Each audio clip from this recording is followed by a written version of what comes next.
Hey guys, how's it going? It's Riley and welcome back to my channel. It's finally time. You guys are here for me to overanalyze the INTRUSIVE videos because that's what I do. Anyway, so we are finally here for my discussion video, which I know a lot of you are looking forward to, so thanks a bunch. I really appreciate your support.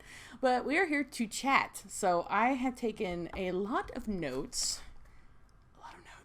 And so we're here to just talk about it. So yeah, let's get started because I've got a lot to do. Now, few disclaimers. One, these are all theories. I do not subject to know anything about the INTRUSIVE universe as it should be known from this point on. I know absolutely nothing about where it's going in the future. I know absolutely nothing about the true intentions of anything talked about in this episode via what, you know, Thomas and Joan and the rest of the writers' original intentions were. I just like to talk about it. Number two, I am a member of Thomas's channel, so I did have access to his original script. I think he put it out about a week or so ago, shortly after the 4th of July public live stream. So I was able to read it and see that there are some differences between some of the lines that were said in the episode that we all saw versus what the original script said, which I'm assuming most of them are like ad-libbed in the moment. So that's kind of cool to look at. And then also three, my work forced me to stay outside one day this past week, and so my entire body is shiny and red because I am kind of sunburnt. I don't brown in the sun, I burn. I think a lot of you could probably relate. Anyway, let's get started with the episode. So, walking into the episode, we have our boy Thomas, and he is tired. After the advertisement, the episode starts, and we have very tired Thomas waking up at 10 a.m. exhausted. Dark raccoon eyes, and he's just not there, and he passes out pretty much as he's trying to get going to do the episode. And then we flash forward to him talking to the camera, talking about how everything's going wrong in his life. And you know what? Thomas is a hashtag mood right now because I definitely feel you, boy. I feel you. So as soon as he begins to mention about how his thoughts are going wrong, both Virgil and Patton show up. And I think it's very important to realize that it is in that order. Virgil shows up first and then Patton. Also, easily something everybody recognized, but I'm going to point it out anyway, is that Virgil's eyeshadow in this episode is very dark. To be honest with you, it's even darker than what it was when we actually saw Virgil in his own room. So that tells you something right there, is that this is very, very heavily affecting Virgil, whatever's going on with Thomas. That's like our first key into something really big is going on. And then, of course, what I find very interesting about this is that Patton is immediately like, what? No, there's nothing wrong, which echoes him later in the episode whenever he doesn't know what repression is, and he's denying anything is happening, which is what repression is. So good on you guys. That's A+ writing. Gotta love it. So then we have our Princey boy. He comes in and he's really excited to be with everybody. You know, what up, plebes? Because that's just Roman. And I like how Virgil kind of looks at him for a second, kind of give him like a smile. It's kind of crooked a little bit. I'm not really sure like what the point of that is, other than maybe he's trying to hide the fact that he's nervous or upset or anything, because shortly after that, you know, Patton does the whole, we're talking about nothing else, you know, or something else. And then you have Virgil just like, really, Patton, shut up. It's not hard to just shut your mouth, but Patton has a hard time just shutting his mouth.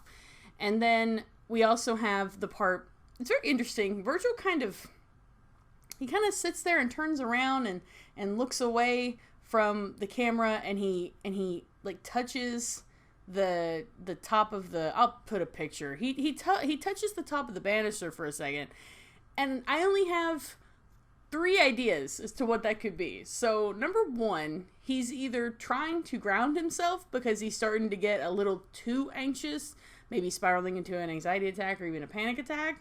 That could be one.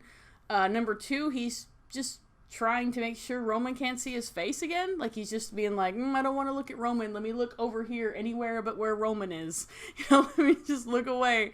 So there's that. The only other thing I can think of is maybe he's distracting himself. Like he's just not wanting to be in the situation. So he's just like, okay, what can I do that puts me not in the situation? Touching this. Let's just do that because that's what I think it is. But then again, I don't know. It could really be anything.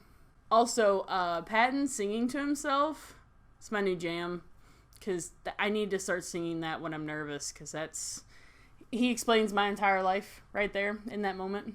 And then Also, Roman's line here, secrets are no fun, tell me now or else we're done. Never heard that before. I actually really like it, but I've never heard that before. So, yeah, if that's a reference to something, I missed it, but I really like that line. And if someone on the crew wrote that line, thumbs up. That's freaking fantastic. Also, Roman is adorable. Like, look at this boy. He just wants to be in the know. He wants to be there for his host, and he can't be because they're hiding secrets from him, and he just wants to be involved. And I love him. Can I say that I love him? Because I love him. I love him so much. I love Roman. How can you not love Roman? I don't know. I should talk to Past Me about that, shouldn't I? Oh. Logan being summoned by Roman with the eye roll and the, what do you need? Thank you for my life. Seriously. Thank you for my life. Because that is adorable and top tier Lodgins love. Thank you for my life. Also, I just have to say that I think it's interesting that Logan is so calm about being summoned now. Like, he's so used to it. I feel like, you know, we see it happen, but I also think it happens in the mindscape, or what the fandom calls the mindscape, you know, inside Thomas's head. I feel like that's definitely something that happens a lot because he seems very normalized by it. It doesn't really seem to bother him. So maybe it's something Logan's used to. Also, okay, so I love how, I don't know, I feel like it's interesting how, like, they immediately start jumping onto the idea of, like, not talking about the intrusive thoughts. We're just not going to talk about it. We're just going to pretend they don't exist. We're not going to even say the name. We're not going to tell Roman, even though it has a lot to do with him, in retrospect. And, like, it bothers me, you know, that Patton is immediately like, you know, I can't condone these kinds of thoughts. Like, I get that he's morality, the difference between right and wrong. So I get that intrusive thoughts like that would bother him because of the obvious extreme terribleness of those thoughts. Like, the subject matter of the thoughts is terrible, but, like, I don't know, Patton just seems really judgmental about it, and I don't know, he's been that way for the last couple episodes, in my opinion, so I'm used to it, but I still don't like it. So, moving on, I guess. I absolutely adore the I can't even talk about it without laughing. I adore the falsehood and the finger snapping for Virgil. So those of you who may not have English as your first language or not used to things that we do is I mean, I don't know if that's an American thing, if that's a universal human thing, but like the snapping of the fingers next to your ears to make sure you can still hear. And yeah, that's really funny. Because I guess Logan's falsehood was so loud in Virgil's ear, he had to make sure he could actually still hear. I also think it's really funny that obviously it seems like Logan has one falsehood a day, because Patton says something, I don't have the direct quote, but Patton says something like, you know, there's the one for today. And it's like, okay, he must do that all the time. So Roman's line about acting fishier than the Kraken's crack, if you look at his face in this shot, he looks like he's grimacing as he says the Kraken's crack, like it almost wasn't his thing. So that makes me wonder if that was our first hint that, you know, the Duke is hiding in the shadows of this episode, because then immediately right after that, Virgil makes a pun, which we finally get Virgil in on the pun making, which is by accident on purpose, in the same way that Logan has done it before. So I don't know if that was on purpose or not, but it is funny to finally get Virgil in on the group of, you know, let's make puns, everyone. Okay, so the next part is Logan again trying to explain to Roman about the intrusive thoughts, and he's cut off again by Thomas and Virgil over talking each other. Thomas shouts out, you know, whoa, whoa, whoa, whoa, like, just shut up. And I missed what Virgil said here the first time. I don't know, it's been a couple weeks since the episode's premiered, so a lot of you have probably seen this by now, but what Virgil actually says is he says, I'm going to prohibit your breathing if you keep this up. Hashtag whoa, like, calm down. Oh boy, angsty emo teen here. But what's interesting, too, is the fact that the original line was actually, I'm gonna read this verbatim here. We're going to be discussing your funeral arrangements if you keep this up. Damn! I feel like that's even worse. Like, oh my gosh. Virgil, it's okay.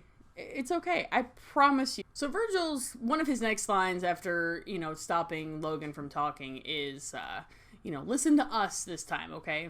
Now, no offense, Virgil. You're my favorite character. I love you to bits. But are you kidding me? How often does Thomas listen to you and Patton in the same breath? Like, almost every time. Like, it never seems to fail that if something's happening or whatever, Thomas is willing to get Virgil's input on it, or make sure Virgil feels included, or get Virgil's opinion on the situation. I think it's time we listen to Logan, because I can't really think of the last time we did, because, I don't know, the last time we had an issue, he was kicked to the curb and got to say, 7 lines. I think it's time that Logan's had an episode, because I think the last time he had one where he was allowed to make a point, other than accepting anxiety part 2, was my negative thinking way back in the middle of whenever that was. I don't know. Future me, put the date here. What the heck? That was a long time ago, okay? So,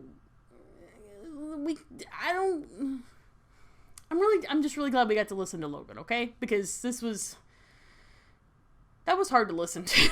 Because I'm just when do we not listen to you, Virgil? Don't even do that. Don't even at Logan like that. Are you kidding me? Logan always wants to be listened to, and no one ever listens to him because they're we, all 3 of us, learn in a different way than you, Logan, so it doesn't really matter what you think.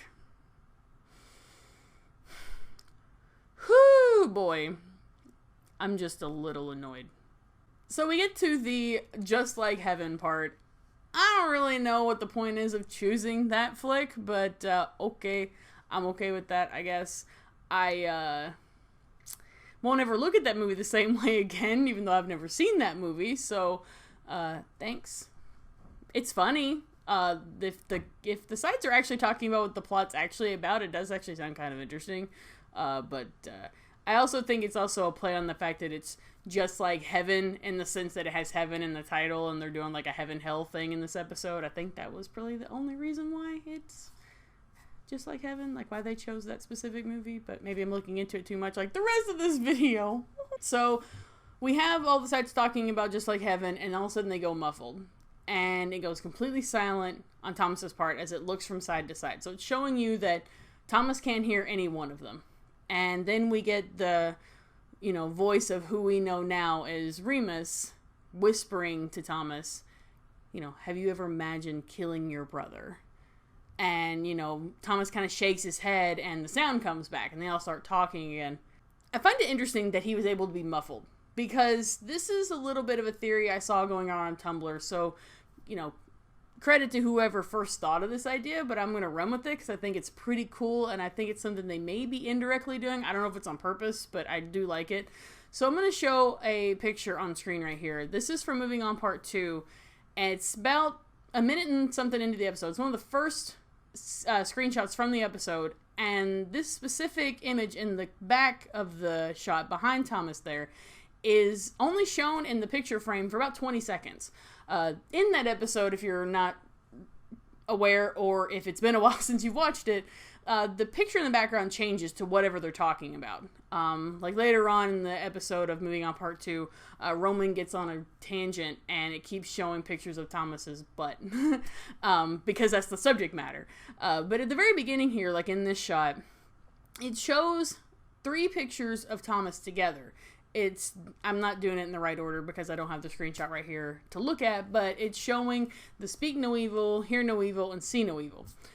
And there's been speculation in the idea that the dark sides, because we believe there are 3 of them now, that Virgil, used to be one of them, as we know by the end of the episode, that the remaining 3 take up 1 position each on that idea. So the speak no evil would be deceit. He would be the one where you don't speak any evil, you tell lies, and you tell the happy things, and you just leave the truth in the mist, because the truth is not kind, right? And then you have the hear no evil, which is Remus, because of the idea that he can muffle everything else around and focus solely on him. And then you have Virgil, who would be considered the see no evil. The anxiety of because of the idea that, if you remember in the episode of Embarrassing Phases, The Nightmare Before Christmas, when Virgil takes control, he's able to just automatically make it dark. He can just swirl in the darkness and it's just pitch black. That's like the sea. It's like you're blinded. You can't see anymore. He's able to just block out everything. So that's the theory. And I actually kind of like it. I think that would be a neat idea if they referenced that way back then and now we have it in the 3 dark sides. Now that does wonder, you know, where will the third dark side come into play? The side that everybody's going to dub is going to have the orange color based on the rainbow / color theory from the sides, which if you're not aware of that, plain and simple, pretty much every character in the series is based on a color that's in the rainbow. And we have every color in the rainbow now. After Remus being shown, we have green. So now we're waiting on orange. And so everybody's thinking that orange is going to have to do with the next dark side / the other that shows up. I think both theories are probable, and I think it'd be pretty neat if they were real. I do like them, but, you know, time will tell. Okay, so the next part is the part that was the best part I have ever seen, was this. The clip part where Remus's fingers come up and go over the edge of the TV. Now, if you've watched my React video, I freak out. I'm not a big fan of horror, especially horror movies. Like, I'm not too big on them. I do play horror video games, but I'm able to separate myself a little bit more from those. But movies are a little different. And that part there really creeped me out. I was just like, oh my god, what is going on? Like, that's really creepy. Also, A++ to whoever did the editing of Roman in the scene. When we watched it in the React video, we were watching it on my computer. So it wasn't, the screen wasn't too big. And I don't have the greatest eyesight as it is. So I really wasn't able to tell where Roman's cutout started of him being in front of a green screen and where Remus's began behind the TV.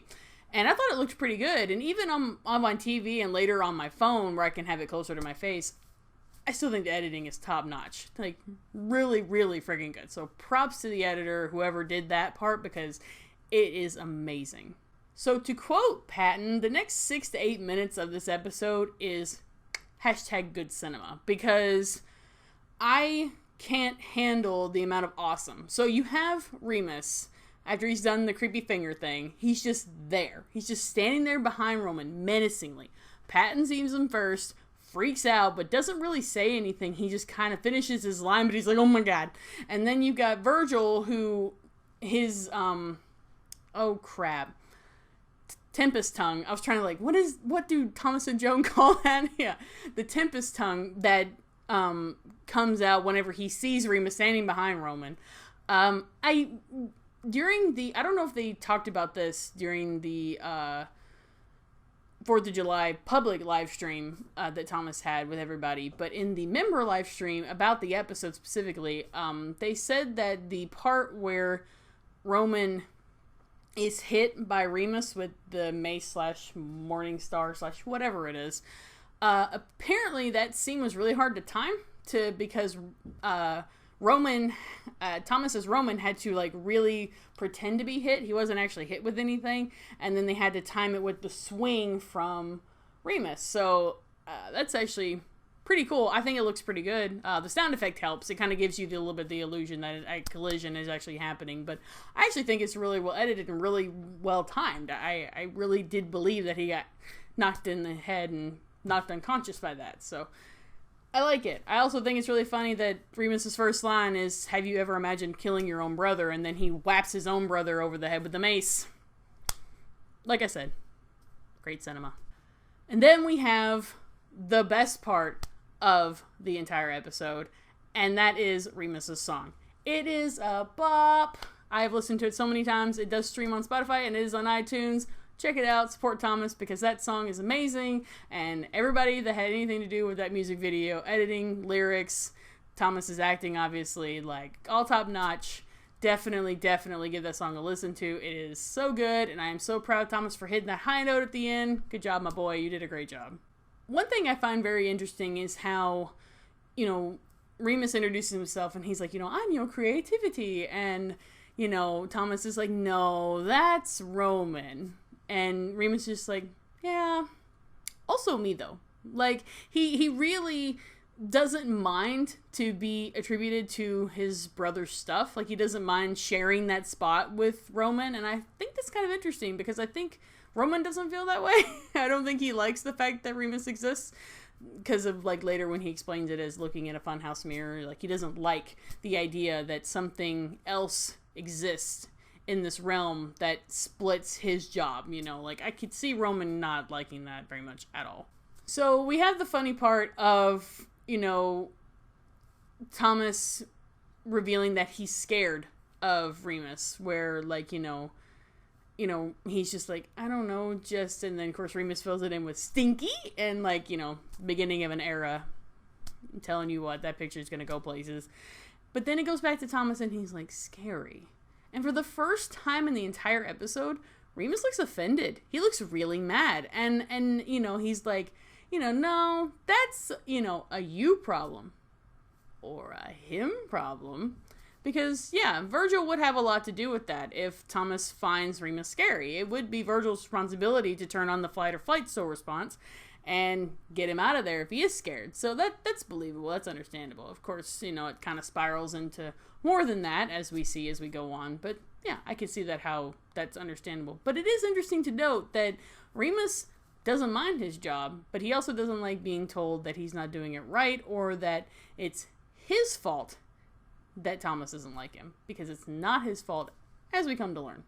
Also, this probably doesn't mean anything, but at the timestamp on screen, there's a swooshing sound, and nothing comes of it. I don't know if I'm just hearing things, but usually the swooshing sound is when, like, one of the sides is dressed as something, and then they turn back into what they were wearing before.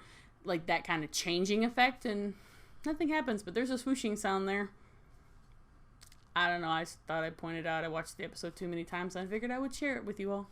The next part kind of makes me a little upset, because it's like, you automatically believe that Remus is not lying when he's like, you know, that dork's deceit in disguise. Like, you automatically believe him?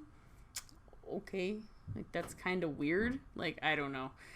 It rubbed me the wrong way, but I'm gonna leave it alone. But, like, I just had to point that out, that I didn't like how everybody immediately just believed that Logan was deceit after Logan's been spending this entire time trying to, you know, help give Thomas the truth and give Thomas the support he needs. They're willing to just be like, nah, he's just deceit in disguise. It's okay. What? Oh, okay, guys. Okay. Also, Virgil calling Logan a liar for saying that Remus is a part of the imagination kind of seems weird. So if we learn later that Virgil is the dark side, wouldn't he know that Remus is part of the imagination? Like, later on it's hinted at that, you know, he and Remus used to do things together. So wouldn't he know that Remus is actually part of the imagination? Is he in denial? Like, is that what we're going for? Is that Virgil's in denial, or he just forgot, or doesn't remember? I don't know. I found that kind of weird, especially when they hint later that he has a history with Remus, just like he does with Deceit. Like, then wouldn't he know that, like, that was the reason why he didn't want Remus to show up? Like, he didn't want to talk about the intrusive thoughts was because he didn't want Remus to show up, and yet when he does show up, he's like, you know, why are you lying and saying that, you know, Remus is part of the imagination? Shouldn't you know that, Virgil? Like, you were... I don't know, man. Hi. Do you want to say hi to the people? Hello, baby. You guys can't hear her, but she's purring. She's really happy right now. What? Is it lick time? You just gave yourself a bath back there. I don't need one. I gotta finish this video. Good old doggy. And then I love after Remus turns into Joan and does that, you know, creepy thing with the severed arm and all that stuff, how when he switches back, he's just doing a little dance. Like, I'm sorry, he's cute. I don't know. I think he's adorable. I think he's adorable. Okay, so this next part is a little interesting. And it's also something I'm hit or miss on this part. Okay, so the next couple of minutes is pretty much Remus trying to convince everybody that Thomas is a bad person because he has these thoughts. And then, you know, it goes back to where Virgil eventually agrees with him. saying, you did have those thoughts, Thomas. And so then Patton's like, oh no, is Thomas a bad person? And of course Thomas is like, why do you keep asking that? And I agree.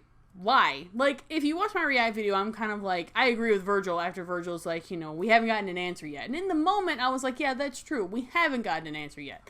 But after going back and watching it, I'm just like, why does it matter? Really? Like, why is Patton so hung up on this idea of Thomas being a good person? Like, what does it really get him if he is a good person? What does it get him if he's not a good person? Why is there speculation on the fact that he is a good person or not? Like, even if you go on the lines of, like, good people don't lie, everybody lies. It's just, that's human nature. Everybody lies. Everybody's going to eventually go out and look for number one, and number one is us, because we're stuck with ourselves for our entire lives, and we just have to deal with it, and we have to learn to get along with it. So that part really does bother me now, because I'm just like, can Patton just drop it? Just drop it. Stop asking that question. Obviously, it's making Thomas feel absolutely terrible, so why do you keep asking it? And yeah, I get it, Virgil. We don't have an answer yet. But maybe there is no answer whether or not Thomas is a good or bad person. He's just a person. He's just a human being. And to sit there and antagonize him all the time about the fact whether or not he's good or bad is only going to make it worse. It's also important to note that in this scene, you can watch Thomas start to kind of fall apart. He even gets to a point where it looks like he's about to cry, and Logan is just able to pull the reins in. And I think that's really important that Logan is paying attention to Thomas here. So Virgil's really playing up the whole I am your anxiety thing in this episode. Like, this is probably the most antagonizing that we've seen him in a while. Because, yeah, in embarrassing phases, he was trying to act real dark and gritty and all that stuff, being the vampire and making it dark and, showing off scary stuff from Thomas's past about, like, here's all your phases you went through, aren't they scary? But, like, now he's really starting to act more like anxiety. He's really doing kind of what my anxiety does sometimes, making me out to be my own villain. And I think that's really important, is that's what Virgil's whole position is to Thomas in this episode, is that he's doing what he's supposed to do. He's that little inner voice of, like, you thought those thoughts. That makes you a bad person.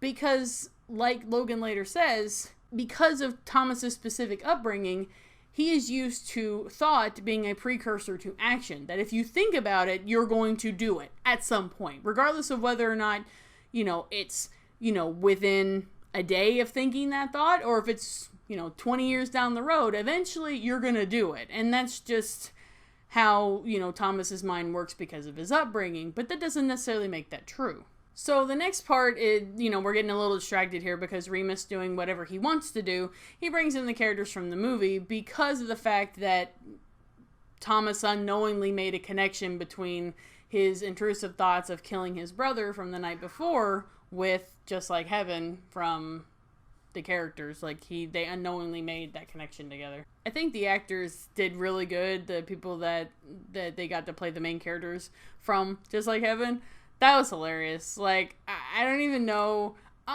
Thomas kind of talked about it a little bit in the member live stream of, like, talking to the guy that played Mark Rufio's character and how he's just like, I don't have to do the licking part. And the guy was just like, let's do it. So I'm like, okay, that's hilarious. Because, like, I'm really happy they were, like, into it. Like, obviously it's weird, but, like, at the same time, like, they were okay with it. So thumbs up for that.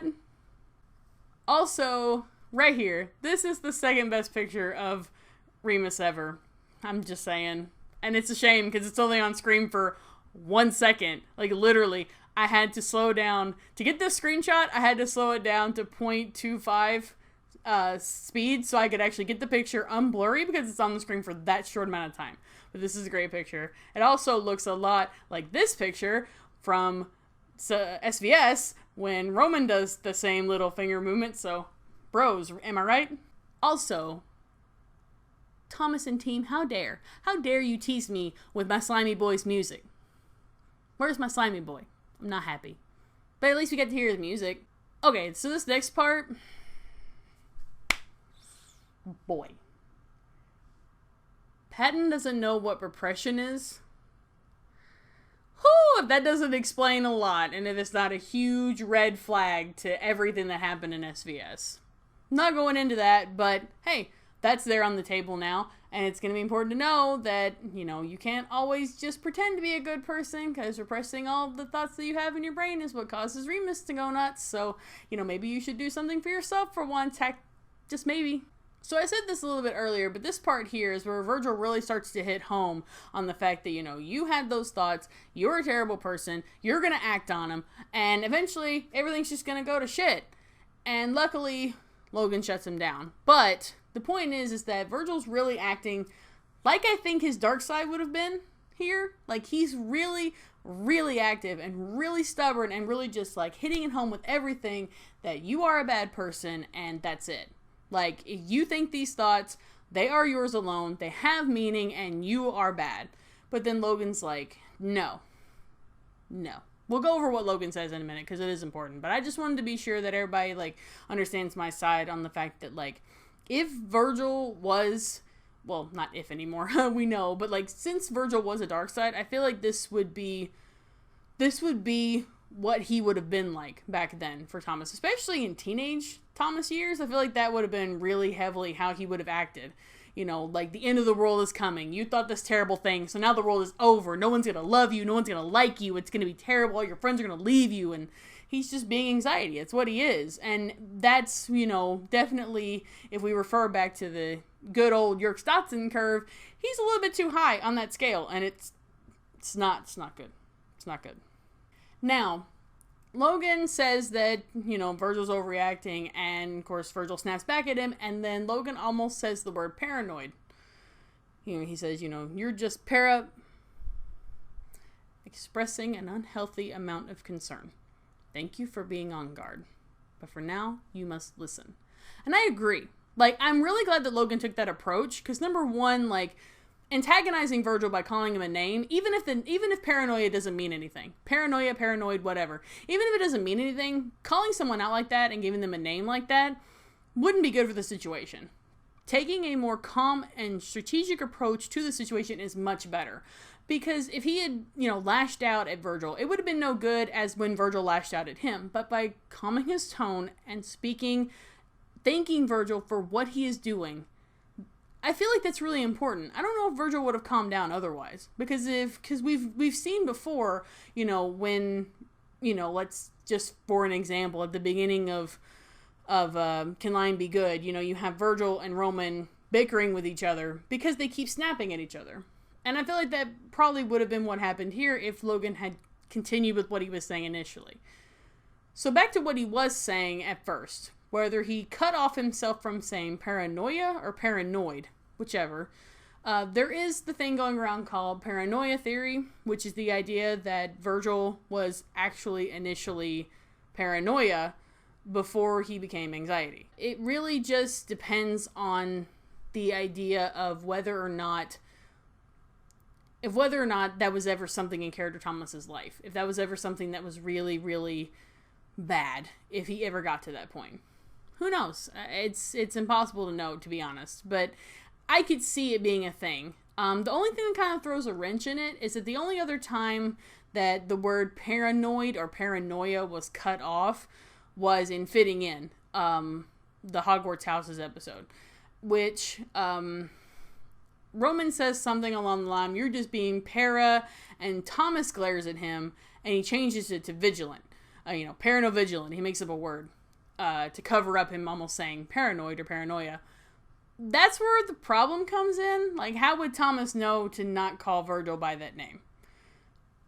It's a little rocky to me, but at the same time, I could see it being something interesting if they're purposely not using that word because of a negative connotation with the term paranoia and paranoid. Like, no one likes being called paranoid because that makes you feel like you're always on edge, you're always uneasy, and no one likes that. So I can respect that in the grand scheme of things, of it just being like, don't call someone that because it's a bad term. But maybe it's true. Maybe Virgil was that. Time will tell. So in the next scene, Logan is talking and he's kind of explaining everything with different sources and stuff. And you have these shots of Virgil continuously, like, curling in on himself. It seems like he's... I don't want to say regressing because that's not the right word, but he looks very scared. He looks like he's trying to like calm himself down, or he's like, he kind of rocks a little bit. He kind of like, his eyes kind of dart and look back and forth, and it really makes me sad because like, obviously he feels bad for reacting the way that he is once Logan points out that Thomas is tired and sketchy and just feeling all around terrible. So yeah, I mean, I could see Virgil being really upset, but it's kind of sad to see in person. It makes me kind of sad. So the next part is Logan discussing all of Thomas's views on black and white and how it relates to religion. Not really going to touch on it because I'm not religious and I don't really have a say on that kind of stuff because I'm not religious.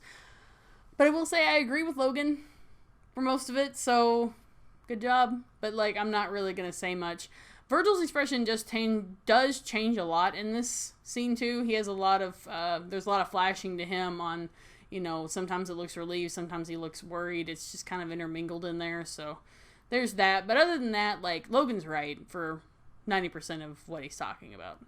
So then we have the dun dun dun part where Logan reveals that it's not Remus's fault that Thomas didn't get any sleep, it's Virgil's. And then record scratch, also Patton. And can I say this, screaming to the top of the flippin' heavens, Patton is too strict.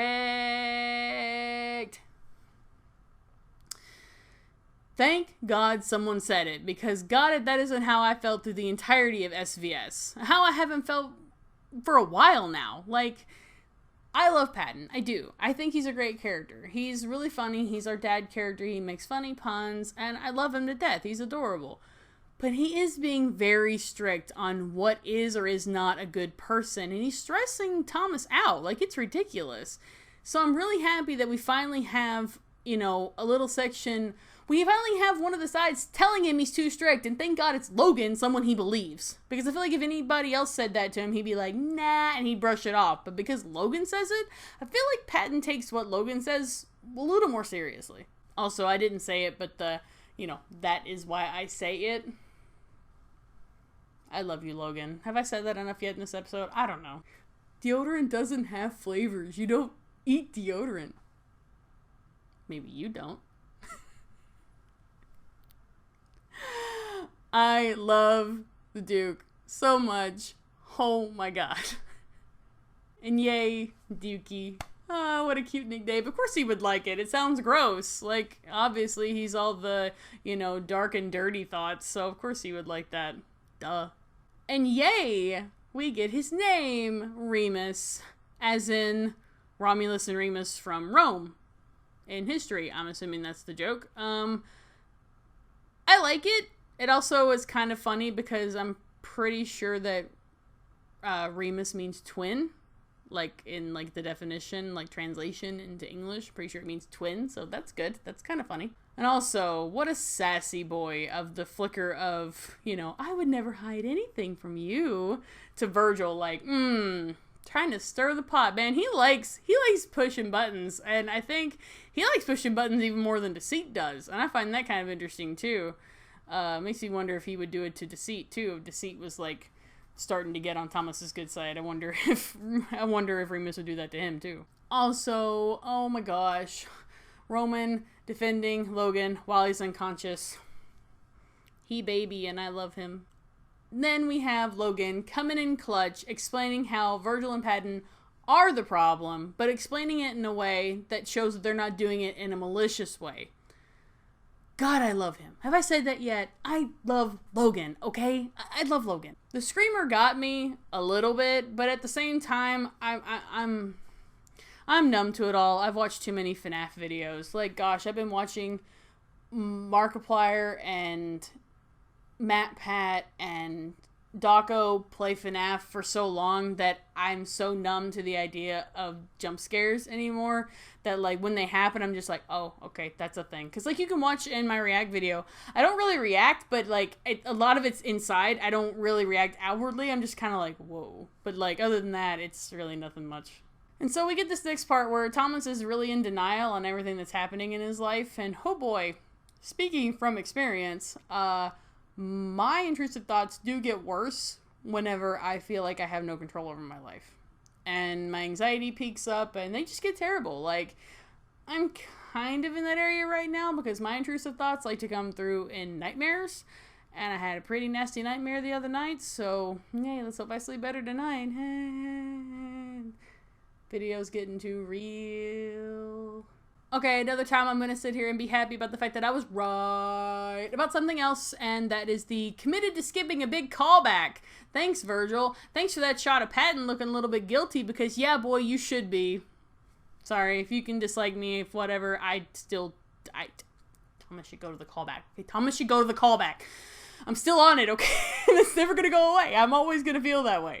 But I'm really happy that I was right, that I knocked the table, but I'm really happy that I was right in the fact that the wedding / callback hasn't technically happened yet. We're still, on the fence there about, we can still change our minds. And then we have the great scene of Logan doing his thing, and he's just like, everything is okay. And I love one smart, logical boy. Oh my god, I can't handle it. Like, don't sleep on this picture, guys. Look at him. Look at him smile at Virgil, because Virgil's starting to learn and understand. Here's your timestamp. Go get you a really pretty background of Logan, because he did so good in this episode. I'm so proud of him. Okay, so this next part, I don't know. This kind of felt weird when I was watching it. I didn't say anything about it in the react video, but so this next part is a part where Patton goes out of his way to tell Thomas that Thomas has permission to think those bad thoughts. That just sounds, I don't know, it just sounds bad. Like, is that necessary? Like, is Patton that conceited? Like, I know Thomas is like, Patton, that does help, but like, is Patton that conceited that he has to say that? Like, I think the permission thing could have been like thrown out the window. Patton could have just been like, it's okay if you think those thoughts, we've learned that we can work through them, or something like that. Like, what's with the permission thing? What does that even mean? Have we not gone over the fact that they are intrusive thoughts? Like, Thomas has no control over them. As Logan had Remus say twice, there is no reason to what I do, I just do. That's it. Like, I don't understand. I'm just a little annoyed, okay? I love Patton, I do, but what is going on? Can we finally have some ending to this? I'm so upset, guys. So, we get Remus. Remus is there, and like, Thomas is gonna like point at him and be all dramatic like he normally is, when sides do stuff crazy, but Patton and Logan are like, nah, just go take a breather, just go sit. And so, as Thomas is walking to the couch, Virgil looks so sad that he's made his host be so tired. Like, look at this boy's face. It makes me sad. And then you have Remus being a little diva, and, Virgil's like, I thought you were some terrible thing, blah, blah, blah, but it turns out you're just a common cold, blah, blah, blah. And then you have the cutest laugh I've ever heard in my life. Like, go back and listen to Remus's laugh here. This is the cutest thing. It's just cute, okay? But anyway, the point is that Remus says, man, Virgil, it's just like old times, and then he leaves. And of course, Patton shares a look with Virgil, and Logan shares a look with Virgil, and then Virgil's immediately not even looking at the two of them. He's looking at Thomas like, oh my god, did Thomas hear that? Okay, no, Thomas is out. We're good. We're good, fam. We're good. He was unconscious. He didn't hear it. Like, okay.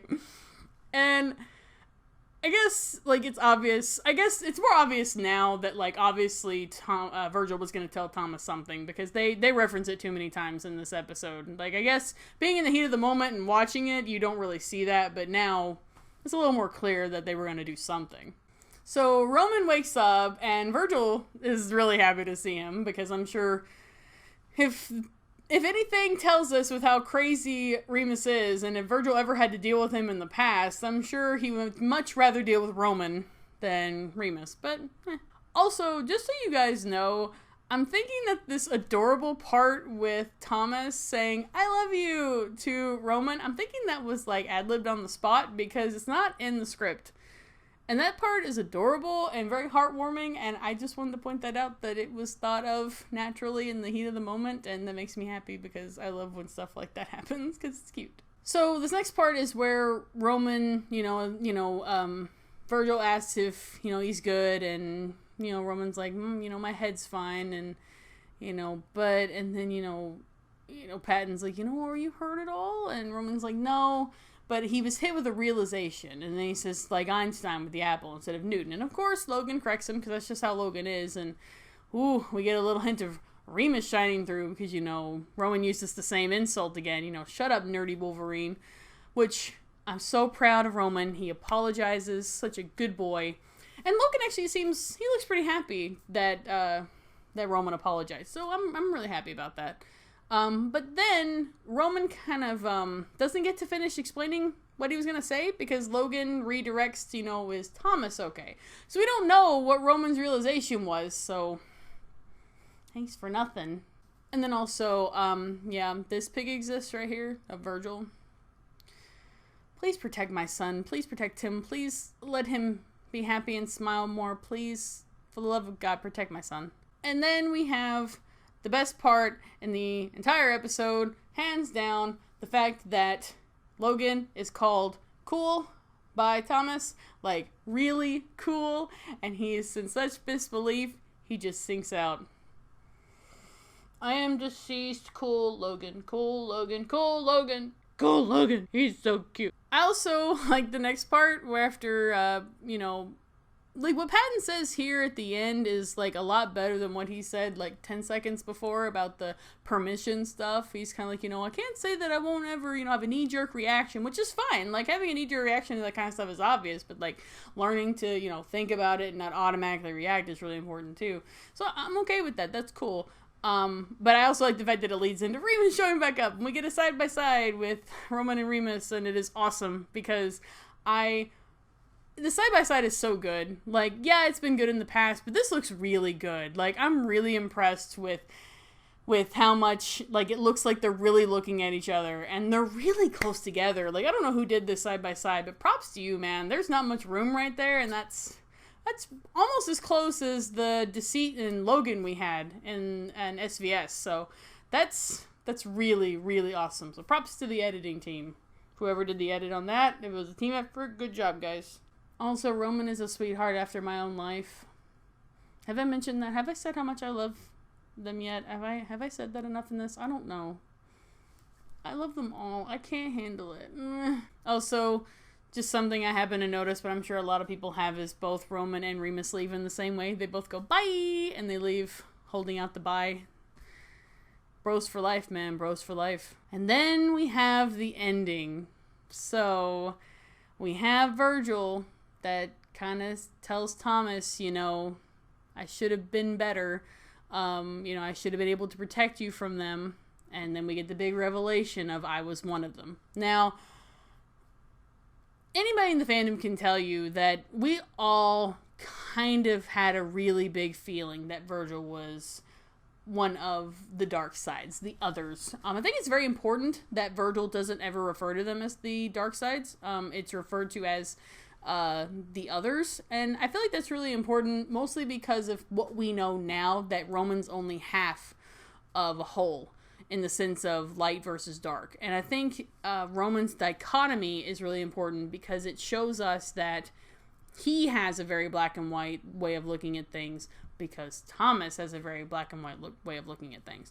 And so the dark side terminology doesn't really work. I think it is more important to call them the others, because they're like the others left behind, the ones in the dark. Like, yeah, obviously the dark sides would make sense, but they're not inherently evil, and all the sides could technically be evil if you were to blow them up, too much. But yeah, I do think it's important to recognize that Virgil admitting that he was one of them and making sure that he got to tell Thomas himself is really important too. It's almost like you can almost relate it to coming out of the closet. Like, Virgil is telling something to, his host in this case, which could almost kind of be like a parent, and being like, I was one of them, admitting and coming out full strongly and expecting the worst, expecting hatred, expecting to lose everything he's worked so hard to get, being where he is now, being, a light side. Even then, I don't really think Virgil's a light side. I think, if anything, he's neutral, but, which works out, because that would give us 3 light sides and 3 dark sides, and then our neutral in the middle. So maybe that's how it'll work. I don't know, but I do like that idea. I do like the idea of that. But anyway, the point is that I'm proud of Virgil for coming out as a dark side to Thomas directly. I am really surprised it came out of his own mouth. It has been, long time coming, but I mean, in the grand scheme of things, like, it's not a we've been new, because that kind of undermines how important that is of a scene to Virgil, because he has kept it a secret for so long, but he's ready to be fully 100% honest with Thomas. And I think, however the next episode begins, whether or not Virgil is there, will be very telling. On both Thomas's part and Virgil's part. I really am interested if they will touch on it more, if that's going to have something to do with, because the next episode has been kind of explained to everybody, but I'll say it here in case you weren't able to see any of the live streams that Thomas has done with the rest of his crew and by himself. The next episode is an indirect sequel to SVS. It is going to be a conclusion of sorts of the callback/wedding problem. Now, the original idea was for SVS to be a part 1, part 2. But then they're going to have a video in between, and they didn't want to do a part 1 and part 2 and confuse everybody. So that's why it's not labeled part 1 and part 2, but it technically is. And also, point out to my friend Jordan from Tumblr, this post is hilarious, because it's true. Intrusive Thoughts came out in between 2 episodes that should have been a part 1 and part 2. Intrusive much? Like, that's kind of funny, but, nice job for that connotation, Jordan. I would never thought of that. But anyway, guys, that's it for this episode of the Standard discussion of where I go way in too deep into the meta of the Standard universe. Hope you guys enjoyed, and I will see you guys very soon for more Standard content. I'm going to be doing a merch video, and maybe even a question video at some point, and maybe even more theory discussion. If you guys have any, any other things you would like me to talk about, go ahead and leave them down in the comments below. Maybe I'll make a video where I just read some comments and just talk about the meta and your all's opinion on everything going on. So until then, guys, I wish you all the best day and the best night, the best evening, whenever you are watching this episode. I'm going to go find my kitties and I'm going to go to sleep. So have a good one, guys. And take it easy, guys, gals, and non-binary pals. Peace out.